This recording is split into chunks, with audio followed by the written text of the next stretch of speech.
Have you ever forgotten your phone? When did you realize you had forgotten it? Well, I'm guessing you didn't just smack your forehead and exclaim, "Damn," apropos of nothing. The thought probably didn't dawn on you spontaneously. More likely, you reached for your phone, pawing open your pocket or handbag, and were momentarily confused by it not being there. Then you did a mental recap of that morning's events. Shit. In my case, my phone's alarm woke me up as normal, but I realized the battery was lower than I expected.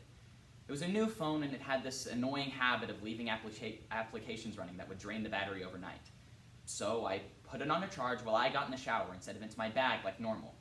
It was a momentary slip from the routine, but that was all it took. Once in the shower, my brain got back into the routine it follows every morning, and that was it. Forgotten. This wasn't just me being clumsy, as I later researched. This is a recognized brain function. Your brain doesn't just work on one level, it works on many. Like when you're walking somewhere. You think about your destination and avoiding hazards, but you don't need to think about keeping your legs moving. I wasn't moving my breakfast through my intestines. I was wondering whether I'd pick up a cup of coffee on the drive to work. I wasn't regulating my breathing. I was wondering whether I'd finish work on time to pick up my daughter Emily from the nursery or get stuck with another late fee. See, that's the thing. There's a part of your brain that just deals with routine so that the rest of the brain can think about other stuff. Think about it. Think about your last commute. What do you actually remember? Probably little, if anything. Most common journeys blur into one, and recalling any one in particular is scientifically proven to be difficult. Do something often enough and it becomes routine. Keep doing it, and it stops being processed by the thinking bit of the brain and gets regulated to a part of the brain dedicated to dealing with routine. Most people call that autopilot, but there's a danger there. If you have a break in your routine, your ability to remember and account for that break is only as good as your ability to stop your brain entering routine mode. My ability to remember and account for my phone being on the counter is only as good as my ability to stop my brain entering morning routine mode, which would dictate that my phone was in my bag. But I didn't stop my brain entering routine mode. I got in the shower as normal, routine started, exception forgotten, autopilot engaged. We've all experienced this. Imagine you're driving down a very familiar road when all of a sudden you realize you don't remember the last 10 minutes. You were driving on autopilot. Or you go to a light where you always turn left. So you do, but then you realize you were supposed to turn right, and how long before we realize our mistake? How often do we really run on autopilot? By Anonymous. My brain was back in the routine. I showered, I shaved, the radio forecast, amazing weather. I gave Emily her breakfast and loaded her into the car. She complained about the bad sun in the morning blinding her, saying it stopped her having a little sleep on the way to the nursery. That was the routine. It didn't matter that my phone was on the counter, charging silently. My brain was in the routine, and in the routine, my phone was in my bag.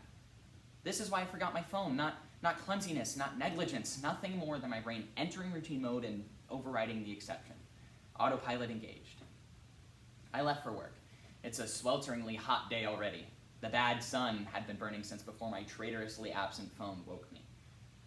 The steering wheel was burning hot to the touch when I sat down. I think I heard Emily moved over behind my driver's seat to get out of the glare. But I made it to work.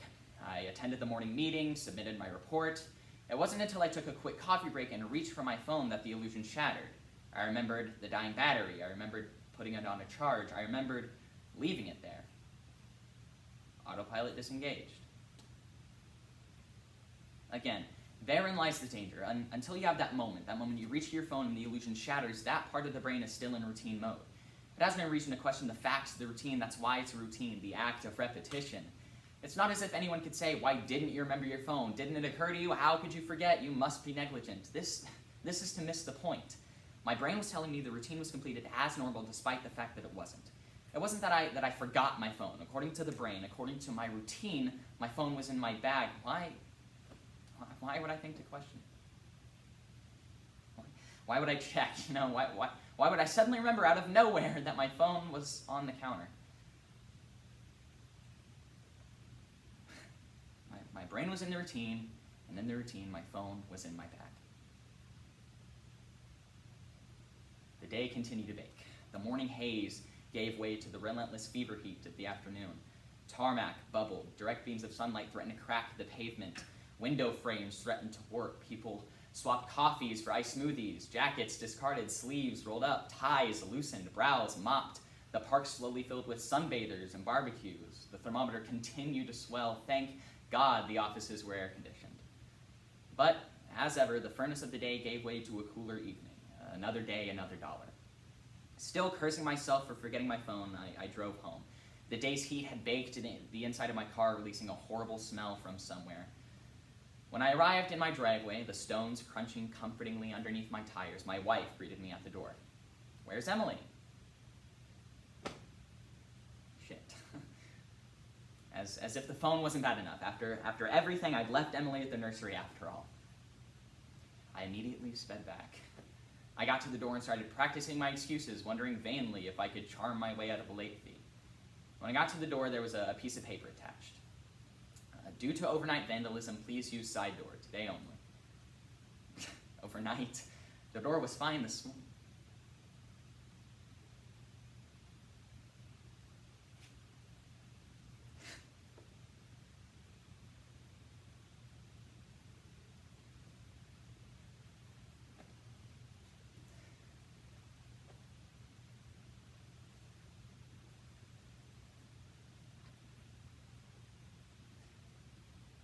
I froze.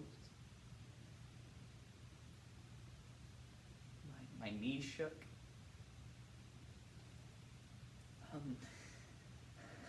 Vandals, a change in the routine. My phone was on the counter. I hadn't been here this morning. My phone was on the counter. I'd driven past because I was drinking my coffee. I hadn't dropped off Emily. My phone was on the counter. She moved behind my driver's seat to get out of the glare. I didn't see her in the mirror. My phone was on the counter. She'd fallen asleep. She didn't say anything when I drove past the nurse. My phone was on the counter. She changed the routine. My phone was on the counter. She changed the routine and I had forgotten to drop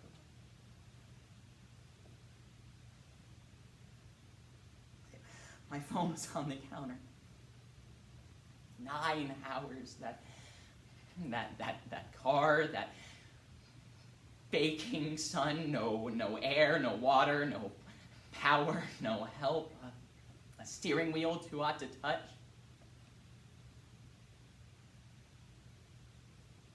That smell?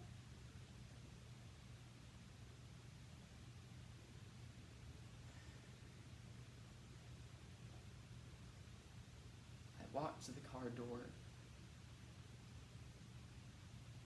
numb.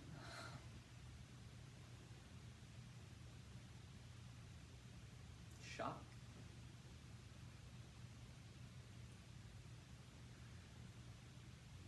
I opened the car door.